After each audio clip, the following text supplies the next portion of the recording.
યાત્રાધામ બહુચરાજી ખાતે ધૂળેટી અને ફાગણી પૂનમનો દીપોત્સવ ભક્તિમય વાતાવરણમાં ઉજવાયો।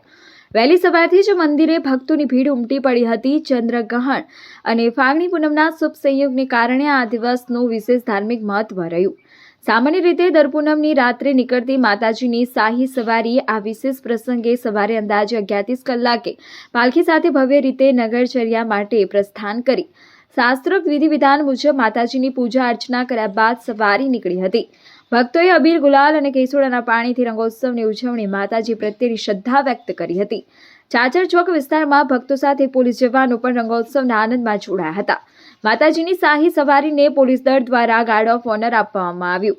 ગાયકવાડ સરકારના સમયથી ચાલી આવતી ગાર્ડ ઓફ ઓનરની આ પરંપરા આજે પણ યથાવત રાખવામાં આવી છે, જે યાત્રાધામની ઐતિહાસિક અને સાંસ્કૃતિક ધરોહરનું પ્રતીક છે।